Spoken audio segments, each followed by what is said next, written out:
Bonjour à tous et bienvenue sur ma chaîne Couteau Pliant. Avant de vous partager la vidéo que j'ai faite pendant les vacances sur le couteau à cran dodu de Fred Machio, je vous souhaite à tous une très très bonne année 2025, plein de bonnes choses, la santé. C'est toujours cliché de dire ça, mais la santé, c'est tellement précieux et important. Et puis d'affronter cette année 2025 du mieux possible dans le contexte actuel. En tout cas, que les chaînes YouTube petites et grandes, qu'on continue à être dans le partage et d'une passion commune, et surtout continuer à kiffer sans se prendre au sérieux. Bon visionnage à tous. Bonjour à tous et bienvenue sur ma chaîne. Aujourd'hui, je vais vous présenter un couteau de Fred Machio. C'est le Dodu à cran. Alors, Fred Machio est un coutelier qui est très connu, hein, notamment pour le modèle Dodu et le bugiste. Donc, je vais vous montrer tout de suite. J'avais fait déjà des vidéos dessus, donc ça c'est le bugiste avec le manche plus fin, la lame un peu plus longue. Et le modèle Dodu, qui est souvent la plupart du temps en deux clous. Et là c'est un modèle à cran. Donc j'avais déjà fait des vidéos sur mon autre modèle en Dodu et sur mon bugiste notamment. Et donc c'est des couteaux qui m'intéressaient pas forcément il y a encore quelques temps. Et puis, pour ceux qui connaissent la chaîne Bellows, donc Jérôme est très branché couteau de massio. Il y en a vraiment plusieurs, des fixes également, vraiment différents types de couteaux.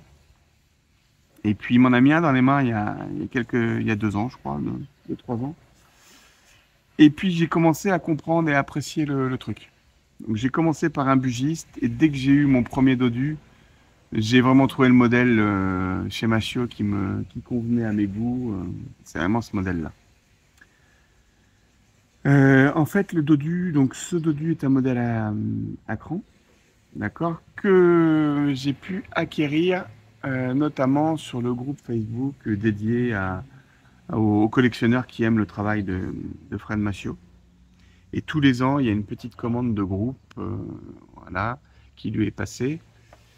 Et donc, il y avait plusieurs possibilités dans les choix des matières et des lames. Donc, on avait le choix entre chêne brun, noyer pour le manche, ou micarta toile de jute marron foncé comme celui-ci. Et puis pour les aciers, on avait le choix entre l'acier carbone C130 que j'ai choisi. Bon, ça se voit à la patine. Je vous mettrai une photo de quand je l'ai reçu, parce qu'il patine avec le temps et l'utilisation. Et vous avez le choix aussi entre l'inox 14C28. Alors j'ai longtemps hésité car l'inox 14C28 c'est un acier que j'aime beaucoup.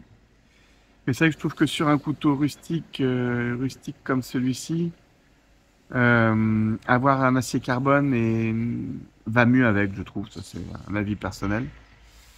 Et en plus, excusez-moi, c'est mon voisin. C'est des aciers qui ont des très très bonnes capacités de coupe. Et c'est vrai qu'ils ont vraiment des très très bons tranchants. Et le C130 notamment, est très apprécié par rapport à sa dureté. C'est un acier qui a une dureté assez élevée, qui est à 63 HRC normalement. Donc c'est vrai que ça en fait un couteau de table vraiment top, mais ça en fait un couteau aussi qui peut rendre beaucoup de services sur un camp, pour les gens qui font du bushcraft, accompagné d'un gros couteau fixe bien sûr. Avoir un petit comme ça qui sert à des petites tâches peut rendre énormément de services. Donc comme vous l'avez vu, donc j'ai choisi donc le micarta toile de jute marron foncé ainsi que l'acier carbone. Ce couteau fait une taille totale de 19,5 cm, un poids de 156 grammes. Je l'ai pesé juste avant la vidéo, donc c'est vrai que c'est un poids quand même assez important, mais une fois en main, c'est pas particulièrement gênant. Vous ne sentez pas forcément le poids, au contraire, je trouve que c'est même bien qu'il fasse ce poids. Vous avez un tranchant de 8,6 cm pour un manche de 11. Voilà, vous le recevez avec un petit étui. Voilà, j'ai laissé ça. Ça, c'est pour ceux que ça intéresse. C'est juste un porte-cigare. Et je trouve très bien pour poser des couteaux, pour faire des photos avec ou le poser. Donc, je l'ai reçu avec ce petit étui. Voilà, siglé Machio, Fred. Donc, très très bon étui en cuir, très qualitatif. vraiment idéal pour ce modèle. Et alors, ce modèle à cran est vraiment un cran assez dur. Mais c'est ce que j'aime justement dans les couteaux à cran quand même qui ont des lames assez imposantes, c'est quand même que le cran soit là, quoi. Pour la lame, je vous ai dit 8,6 cm. Vous avez une hauteur de lame de 2,5 cm au plus haut et une épaisseur de 3 mm. Vous avez un passe lacet aussi à l'arrière. Voilà.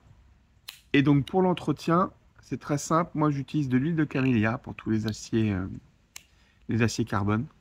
C'est très très bien pour ça. Et pour les manches aussi. Alors j'ai découvert il y a plusieurs mois, je vous l'avais présenté déjà, la Wicked Wax qui est à base de Sia, qui se trouvait pas en France à l'époque, qui maintenant se trouve à la Tourangelle. Ils l'ont un petit peu partout. Alors ils ont plusieurs modèles, hein. La Wicked Wax, c'est celle vraiment qui permet de faire briller les protections et faire briller les manches. C'est vraiment très sympa comme Sia. Donc un petit comparatif de ce couteau au niveau de la taille. Alors, tout le monde connaît l'Opinel. L'Opinel numéro 8. Vous voyez, hop. On est proche de la taille voilà, de la taille d'un Opinel numéro 8, sauf qu'une lame beaucoup plus importante. Et comme je vous disais tout à l'heure, les vidéos précédentes que j'avais faites sur mon autre dodu, c'est celui-ci. Donc ça, c'était également la commande groupée donc du groupe de Facebook de collectionneurs d'il y a 3 ans, je crois. J'en faisais pas encore partie. Je l'ai racheté en seconde main. Voilà, le dodu. Alors ça, c'est du bois d'if avec un passe lacet également. Dodu est souvent comme ça, un système en 2 clous. Donc c'est un système où il n'y a pas de blocage de lame. Si ça vous intéresse, j'ai fait une vidéo dessus. Et donc celui-ci par contre était en carbone 90 MC V8 avec il a laissé sur le dessus le brut de forge sur cette partie-là qui donne un style vraiment sympa. Et vous voyez, il est un petit peu plus arrondi au niveau du manche, légèrement ici. Parce que le fait de le faire à cran, ouais, c'est pas. Vous avez les plaquettes et les platines. Donc c'est pas du tout la même configuration de manche. Et là, il est un petit peu plus épais ici. C'est vraiment des couteaux qui sont très très agréables. En main, au moins, vous avez l'impression d'avoir quelque chose. Et puis celui que je vous ai montré tout à l'heure, le Bugiste. Un Bugiste c'est le premier machiot que j'ai acheté. C'est pas forcément, voilà, c'est pas mon préféré. Le manche est plus fin, la lame est moins haute et un peu plus longue. Il est très très bien, hein. C'est un très bon couteau, mais j'aime moins. J'aime moins, ça en fait un très bon couteau de table. Mais c'est vrai que j'ai une préférence pour le dodu. C'est vraiment un goût personnel. C'est vrai que j'ai une préférence pour celui-ci. Alors le dodu à cran, je le trouve vraiment, vraiment top. J'ai été agréablement surpris. Alors je connaissais le dodu en 2 clous, mais alors celui à cran est vraiment à tout ce que j'aime dans un couteau à cran, quoi. Vous l'avez en main, il coupe super bien. Il a une lame drop point. C'est un drop point un peu haut, qui est la forme de lame que je préfère. Un acier carbone qui a un tranchant terrible. C'est un super tartineur, on pourrait appeler ça. C'est-à-dire que là, vous avez un pain de campagne, un pot de rillettes, c'est parti, quoi. C'est un plaisir.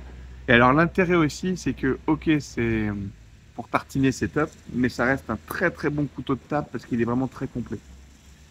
Et ayant un très bon tranchant et une lame assez importante là pour une bavette ou une entrecôte, c'est top. Vraiment, ça en fait vraiment un très bon compagnon de table. Il n'a pas de défaut particulier. Sincèrement, les finitions sont super propres, hein, c'est du Machio, donc la mécanique est très bien réalisée. Les finitions de lame, du ressort et tout ça sont top. Le seul petit point si vraiment on veut chipoter, aurait été éventuellement de poncer un petit peu plus avec du papier un peu plus fin le manche pour enlever quelques rayures, mais ça fait aussi une touche un peu rustique au couteau. Donc Donc en fait, ce couteau a pas de défaut. Et, euh, et je vous le conseille en tout cas. Que ça soit celui en 2 clous qui est très bien, ou si vous avez la possibilité de pouvoir l'acquérir à cran, c'est un couteau, dès que je l'ai reçu, que j'ai gardé, j'ai généralement un couteau, je le garde 2 jours et puis je le change. Je le nettoie, je le remets à l'entretien, un petit entretien propre, et puis je le mets là où je stocke mes couteaux.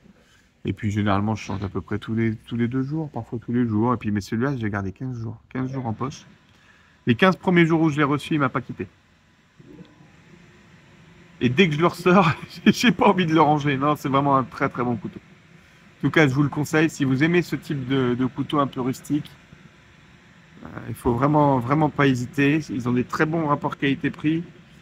Alors là, sur un couteau comme ça, c'est compliqué de vous dire parce que logique, on a fait une commande groupée, donc on a eu un prix. Mais par exemple, vous pouvez trouver très régulièrement des dodus en 2 clous comme ça, ou même le bugiste. Bugiste, je l'ai eu pour 120 € et celui-ci aussi. C'est à peu près les prix de base, sachant que vous en trouvez alors sur son site. Je vous mettrai ça au-dessous de la vidéo, mais ils partent très très vite. Et sinon, vous en trouvez en seconde main régulièrement sur le Bon Coin. Et puis, sinon, sur les sites un peu spécialisés de revente, mais là, automatiquement, le prix est un petit peu gonflé, hein. Les Berthier et compagnie, les prix sont un peu plus élevés. Voilà. En tout cas, je vous remercie d'avoir regardé cette vidéo. Je vous dis à très bientôt. Et puis, surtout, portez-vous bien et prenez soin de vous et de votre famille. À bientôt.